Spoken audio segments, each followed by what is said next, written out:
Ahojte, radi by sme vám predstavili knihu Leové dobrodružstvá v audioformáte. Tak to nejak to vyzerá.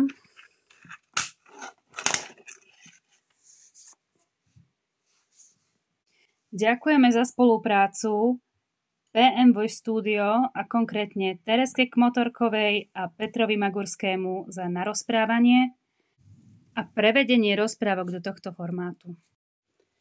Nakoľko sa aj my snažíme byť predovšetkým inkluzívni a prinášať rovnaké príležitosti pre všetkých, knižka Leové dobrodružstvá je dostupná aj na CD-čku.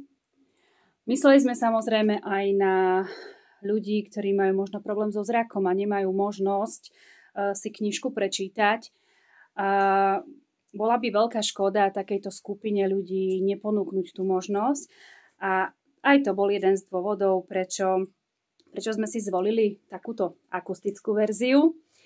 Samozrejme, je to použiteľné nie len pre ľudí, ktorí majú nejaký problém so zrakom, ale aj v rámci škôl.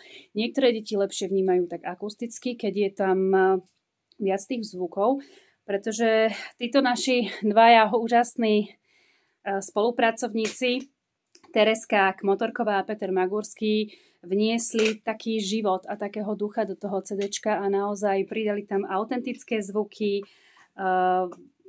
To, akým spôsobom spracovali tú knihu, je úžasné. Je to veľmi živé a myslím si, že aj táto verzia môže veľmi deti zaujať. Takže je využiteľná aj v školách, kľudne v rámci preventívnych aktivít.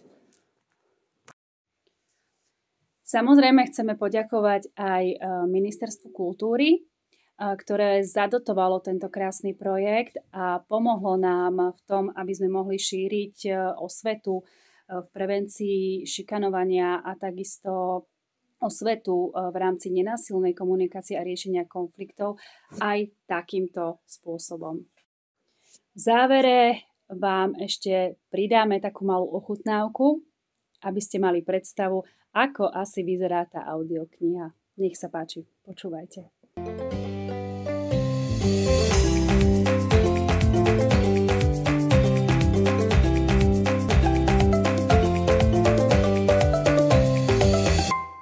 Smedný Leo. Na savane, kde žil Leo, sa celý rok striedajú obdobia sucha a obdobia dážďov. Keď prší, zvieratá sú po celý čas schované a keď je naopak sucho, častokrát hľadajú aspoň kúsok vody, ktorý by uhasil ich veľký smäd. Práve teraz bolo na savane obdobie sucha. Slnečné lúče pálili ako plamene nepoddajného ohňa. Leo sa ukrýval pred silným slnkom v tieni. Bol veľmi smedný, avšak v jeho úkryte už žiadnej vody nebolo. Rozhodol sa preto ísť von a pohľadať aspoň trochu vody. Blížil sa k takmer vyschnutému napájadlu, keď uvidel dve antilopy. Hneď zbadal, že sa hádajú.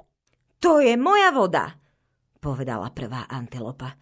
Nie, je moja. Choď preč, kričala druhá a takto sa hádali dookola. Leo to už nemohol počúvať a tak k ním podišiel so slovami. Hej, dámy, vidím, že máte medzi sebou problém.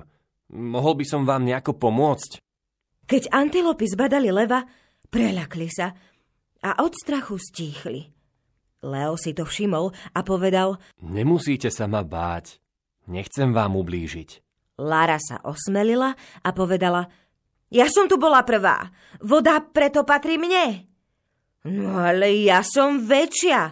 Voda by preto mala patriť mne, kričala Zara. Leo sa na chvíľu zamyslel. Milé dámy, počujem, že sa neviete dohodnúť. Cítim sa smutný, keď vidím, ako sa hádate.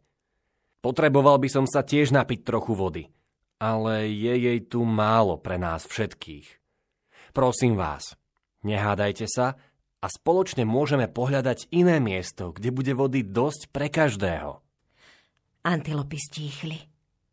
Uvedomili si, že tým, ako sa hádali, stále neuhasili smäd. Možno Leo pozná miesto, kde by bolo naozaj dostatok vody pre všetkých. No dobre teda, múdry lev. Čo navrhuješ? Opýtala sa antilopa Lara. Táto cesta vedie do džungle. V džungli je vysoká vlhkosť a myslím si, že tam nájdeme miesto, kde bude vody viac než tu, na savane. Je to síce dlhšia cesta, ale na jej konci môžeme spoločne smäd poraziť. Antilopám sa Leov nápad páčil a tak sa všetci traja vybrali na výlet do džungle.